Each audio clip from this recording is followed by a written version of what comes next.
السلام علیکم ورحمۃ اللہ وبرکاتہ۔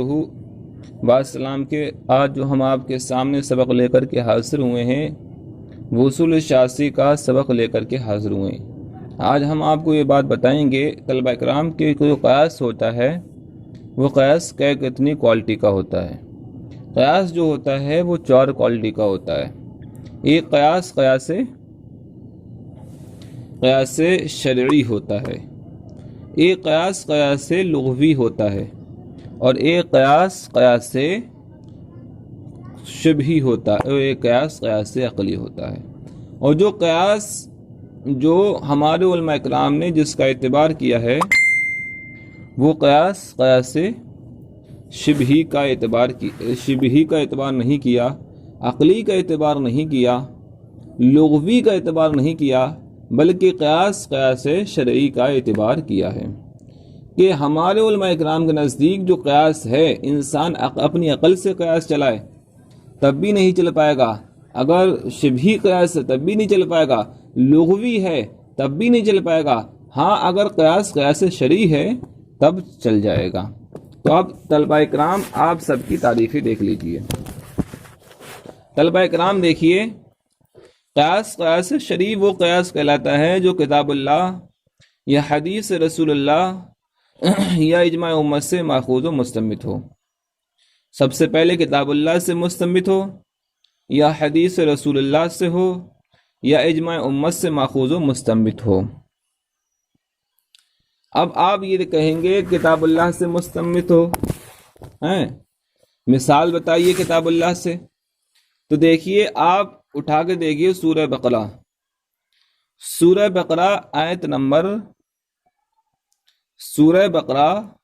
آیت نمبر 222۔ اس میں پروردگار عالم نے فرمایا وَيَسْأَلُونَكَ عَنِ الْمَحِيضِ قُلْ هُوَ أَذًى فَاعْتَزِلُوا النِّسَاءَ فِي الْمَحِيضِ۔ اے محبوب، جو لوگ آپ سے پوچھتے ہیں حیضہ کے بارے میں تو آپ کہیجئے وہ ناپاکی ہے۔ جو حیضہ ہوتی ہے، اللہ کے رسول کے زمانے میں حیضہ کو اتنا برا سمجھتے تھے کہ اس سے نہ ہی کھاتے تھے، اس کے ہاتھ سے نہ ہی پانی پیتے تھے، اس کو الگ کر دیتے تھے۔ لیکن اللہ کے رسول نے فرمایا نہیں، وہ ایام حیض میں تو وہ اس ایام حیض میں سب کچھ کر سکتی ہے مگر تلاوت کلام اللہ نہیں کر سکتی، تلاوت کلام پاک وہ نہیں کر سکتی ہے۔ اتنی بات آپ سمجھے؟ تلاوت کلام اللہ کیوں نہیں کر سکتی؟ اس لیے کہ تلاوت کلام اللہ کرنے کے لیے ضروری ہے کہ کوئی بھی انسان جب تک قرآن پڑھے گا اس وقت سے لے کر کے جب تک اگر وہ قرآن چھوئے گا تو چھونے کی حالت کے لیے قرآن پڑھنے کے لیے یہ ضروری ہے کہ انسان کیا ہے، وضو بنا لے، اور اگر وضو نہیں ہے تو پھر وہ انسان نہیں کر سکتا، وہ انسان جو ہے قرآن پاک چھو بھی نہیں سکتا، چاہے وہ غلاف میں ہو یا غلاف میں نہیں ہو۔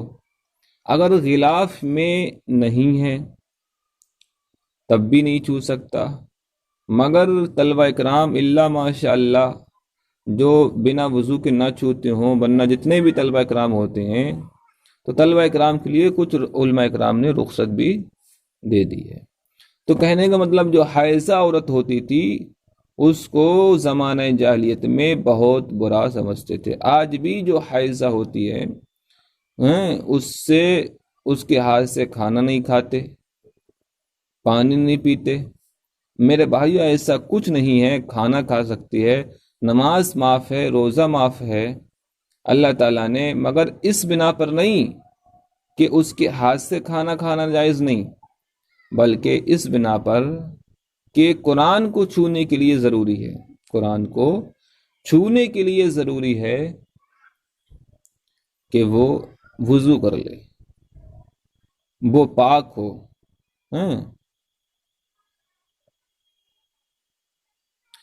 تو حیضہ کے بارے میں اللہ کے رسول سے صحابہ نے عرض کیا، رسول اللہ حیضہ کے بارے میں بتا دیجئے کہ حیضہ کا کیا حکم ہے، حیضہ کے ساتھ میں جب وہ حیضہ ہو تو اس سے تعلقات رکھے جائیں یا تعلقات نہیں رکھے جائیں۔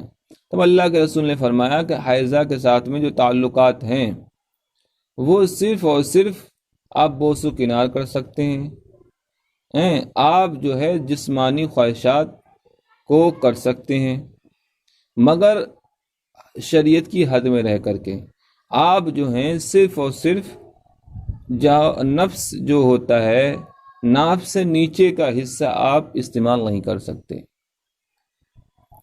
اور ناف سے اوپر کا حصہ آپ استعمال کر سکتے ہیں، چاہے کہیں بھی کر سے پستانوں کے بیچ میں کر لیں، اور لیکن حیضہ کا حکم یہ ہے کہ آپ ناف سے نیچے تک آپ استعمال نہیں کر سکتے۔ اتنی بات آپ طلبہ کرام سمجھے؟ تو حیضہ کا حکم یہ ہے، حیضہ کے بارے میں اللہ کے رسول نے یہ فرما دیا۔ اب یہ نہیں ہے کہ وہ کھانا نہیں بنا سکتی، وہ کسی مہمان کو پانی نہیں پلا سکتی، یہ سب زمانے جاہلیت میں اللہ کے رسول کے دور سے پہلے یہ سب کام ہوتے تھے۔ اتنی بات آپ سمجھے؟ تو اللہ کے رسول نے فرمایا پھر علت کیا ہے اس میں؟ علت یہ ہے کہ جو حیضہ ہوتی ہے فَاعْتَزِلُوا النِّسَاءَ فِي الْمَحِيضِ، تو تم حیضہ سے حالت حیض میں ان سے دور ہو جاؤ۔ فَاعْتَزِلُوا النِّسَاءَ قرآن پاک میں آیا ہے، سورہ بقرہ آیت نمبر 222 میں آیا ہے، جو دوسرے پارے میں ہے وَيَسْأَلُونَكَ عَنِ الْمَحِيضِ قُلْ هُوَ أَذًى فَاعْتَزِلُوا النِّسَاءَ فِي الْمَحِيضِ وَلَا تَقْرَبُوهُنَّ حَتَّى يَطْهُرْنَ، تم ان کے قریب مت جاؤ۔ اب قریب جانے سے مطلب یہ نہیں ہے کہ تم کھانا پینا سب چھوڑ دو، بلکہ جماع کی نیت سے قریب مت جاؤ۔ اب اس میں علت کیا ہے؟ اب امام اعظم کے نزدیک اس میں علت ہے ناپاکی، کہ اگر کوئی انسان حالت حیض میں اگر کرے گا، جماع کرے گا، وطی کرے گا، تو حالت حیض میں اگر جماع کرے گا، صحبت کرے گا،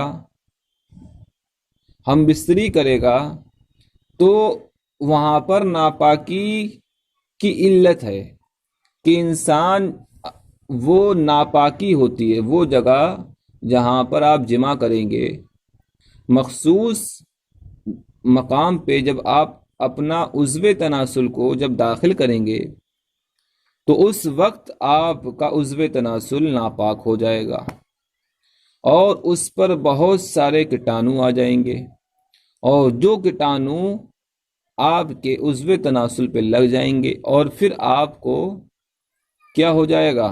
آپ بیماری کا آپ کا حادثہ رہے گا۔ اتنی بات آپ سمجھیں؟